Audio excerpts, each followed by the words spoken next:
अन्ये तु तवम् अजानतः श्रुत्वा अन्येभ्य उपास्यते ते अपि च अतिरन्नतव्ये मृत्युं श्रुति परायणः। भगवान श्री कृष्ण अर्जुन को कहते हैं कि हे अर्जुन, ऐसे भी लोग हैं जो यद्यपि आध्यात्मिक ज्ञान से अवगत नहीं होते, पर अन्यों से परम पुरुष के विषय में सुनकर उनकी पूजा करने लगते हैं। ये लोग भी प्रामाणिक पुरुषों से श्रवण करने की मनोवृत्ति होने के कारण जन्म तथा मृत्यु के पथ को पार कर जाते हैं।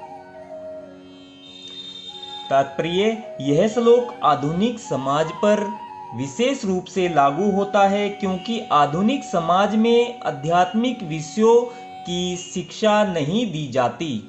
कुछ लोग नास्तिक प्रतीत होते हैं तो कुछ अजयवादी तथा दार्शनिक, लेकिन वास्तव में इन्हें दर्शन का कोई ज्ञान नहीं होता।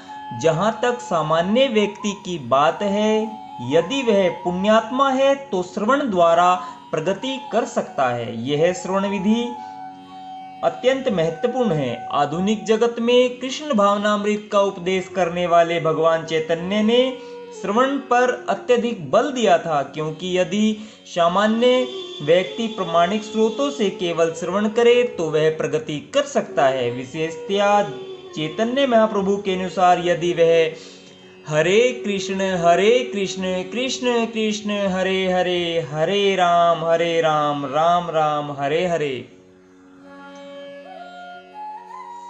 दिव्य ध्वनि को सुने, इसलिए कहा गया है कि सभी व्यक्तियों को सिद्ध पुरुषों से श्रवण करने का लाभ उठाना चाहिए और इस तरह कर्म से प्रत्येक वस्तु समझने में समर्थ बनना चाहिए। तब निश्चित रूप से परमेश्वर की पूजा हो सकेगी।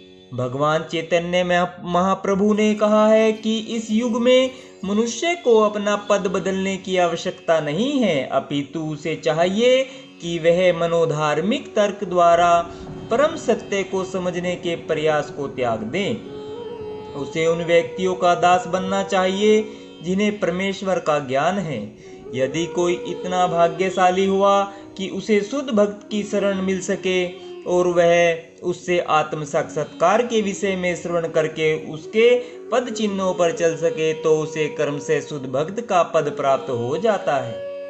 इस श्लोक में श्रवण विधि पर विशेष रूप से बल दिया गया है और यह सर्वथा उपयुक्त है।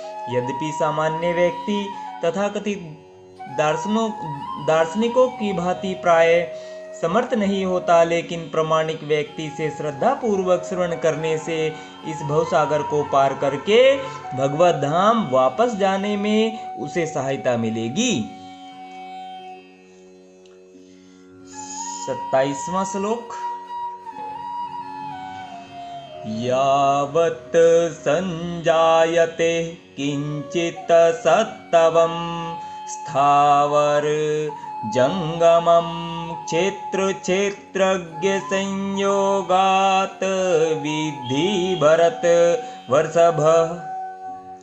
भगवान श्री कृष्ण अर्जुन को कहते हैं कि हे भरतवंशियों में श्रेष्ठ, यह जान लो कि चर तथा अचर जो भी तुम्हें अस्तित्व में दिख रहा है, वह कर्म क्षेत्र तथा क्षेत्र के ज्ञाता का संयोग मात्र है। तात्पर्य, इस श्लोक में ब्रह्मांड की सृष्टि के भी पूर्व से अस्तित्व में रहने वाली प्रकृति तथा जीव दोनों की व्याख्या की गई है। जो कुछ भी उत्पन्न किया जाता है वह जीव तथा प्रकृति का संयोग मात्र होता है। वृक्ष, पर्वत आदि ऐसे अनेक अभिव्यक्तियां हैं जो गतिशील नहीं हैं।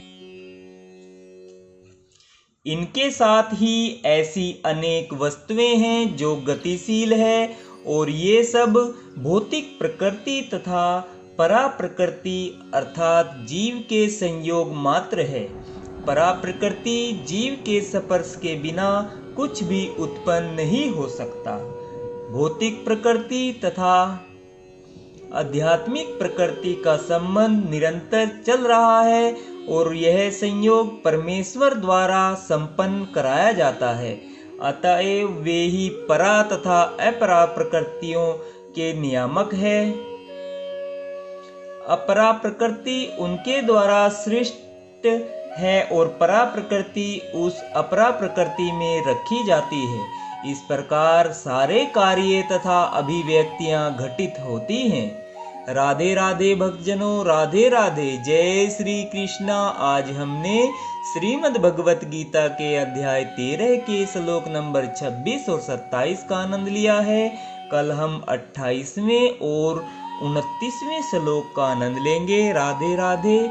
जय श्री कृष्णा भक्तजनों। हरे कृष्णा कृष्णा कृष्णा हरे हरे, हरे रामा रामा रामा हरे हरे।